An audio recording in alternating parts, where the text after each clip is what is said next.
Olá, tudo bem? Tempo de Natal, tempo de festa e tempo da gente celebrar o nascimento de Jesus. Esse mesmo Jesus, uma vez, disse que nós precisaríamos ser como crianças para entender os valores do seu reino. Essa ilustração nos traz à mente a dependência de uma criança, a capacidade da criança de se deslumbrar com pequenas coisas, mas eu acredito que também seja porque a criança está sempre interessada no porquê, né? Por que isso, por que aquilo? E vamos pensar no porquê do Natal. Por que a gente celebra o Natal? Por que é importante? Por que justifica a gente fazer essa reunião de família que se faz na noite do dia 24? E o porquê me lembra de uma história da menina, talvez você conheça, a menina que foi perguntar para a mãe por que sempre que ela ia cozinhar peixe, ela cortava o rabo do peixe e jogava fora. A mãe disse, olha, foi a sua avó que me ensinou assim. E a menina foi perguntar para a avó e a avó disse a mesma coisa, foi a sua bisavó que me ensinou assim. Num belo dia ela consegue ir até a casa da bisavó lá no interior e diz, Bisa, por que a senhora ensinou para a mamãe e para a vovó que para cozinhar peixe tem que jogar o rabo fora, tem tanta carne ali, não é um desperdício? Aí a vovó Bisa, no alto da sua simplicidade, disse, olha, porque na minha época, quando eu ainda cozinhava, as panelas eram pequenas e o peixe não cabia dentro. Veja só, a importância de se saber o porquê, né? Quanta carne não foi desperdiçada nessas gerações. Então volta a pergunta, o porquê do Natal? Por que é bom e importante celebrar o nascimento de Jesus? Essa é uma data exclusiva da tradição cristã. Mas a nossa tradição cristã, ela tem fortes raízes na tradição judaica. Então, para a gente entender o porquê do Natal, é muito importante que a gente volte um pouquinho lá nas nossas raízes e eu quero ler para você um trecho do relato de um outro natalício.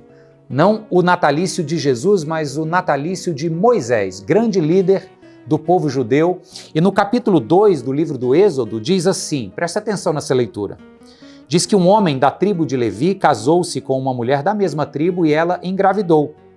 Ela deu à luz um filho e vendo que este filho era bonito, ela o escondeu por 3 meses. Quando já não podia mais escondê-lo, pegou um cesto feito de junco e o vedou com piche e betume. Colocou o menino e deixou o cesto entre os juncos à margem do rio Nilo. A irmã do menino ficou observando de longe para ver o que lhe aconteceria.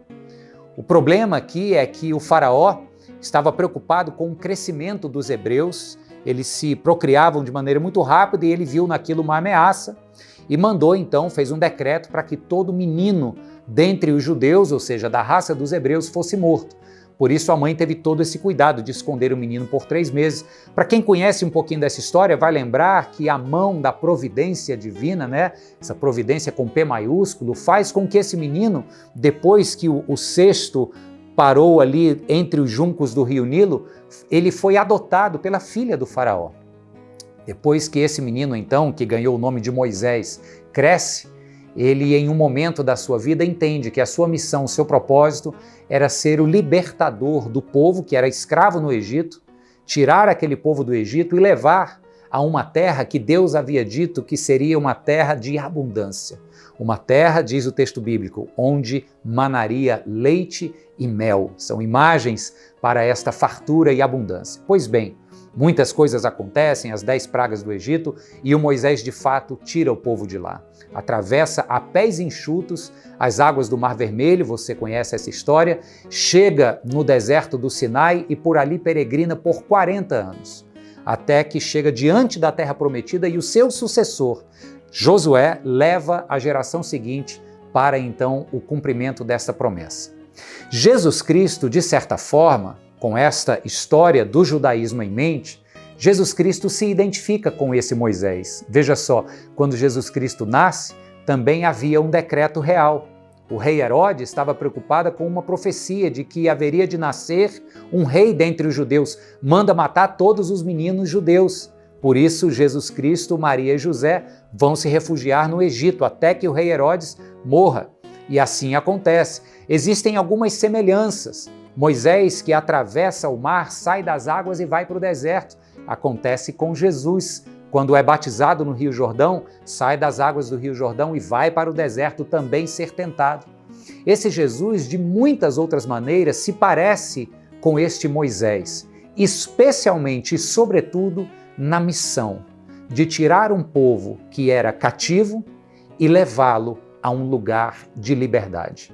Moisés fez isso tirando o povo de Deus do cativeiro egípcio e levando à terra prometida.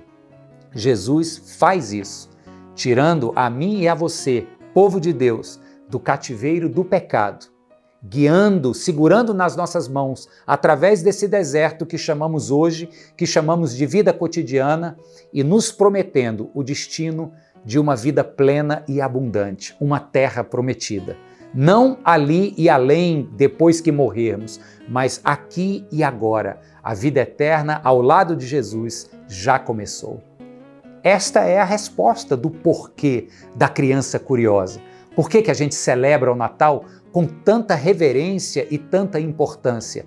Porque quem nasce no Natal é este que vem ao mundo com a missão de fazer o que Moisés começou, mas não terminou.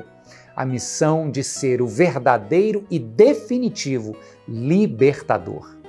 Libertar de quê? Libertar das nossas prisões.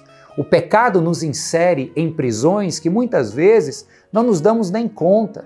Prisões do vício, prisões do materialismo. Tem pessoas tão apegadas a coisas e ao dinheiro que nem se percebem escravas dessas coisas e do dinheiro. Pessoas que são presas e cativas ao olhar do outro, condicionam o jeito que vivem, o jeito que se vestem, as suas atitudes a partir do que os outros veem e julgam.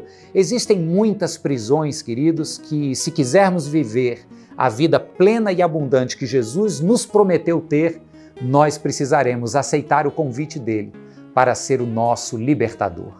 Por isso, festejar o Natal e, no meu caso, desejar a você um Feliz Natal, passa por essa compreensão de que o Natal é tempo de libertação. Fomos libertos do cativeiro do pecado que nos manteve em diversos outros cativeiros, para nos levar a uma vida de plenitude, de fartura da presença de Deus, uma vida de abundância. Que neste Natal Jesus seja de fato o seu libertador. O menino que nasce nessa data festiva realiza a maior obra que eu e você precisaríamos, a obra de libertação do nosso cativeiro. Portanto, um Feliz Natal para você, uma feliz vida nova, uma feliz libertação, em nome de Jesus. Amém.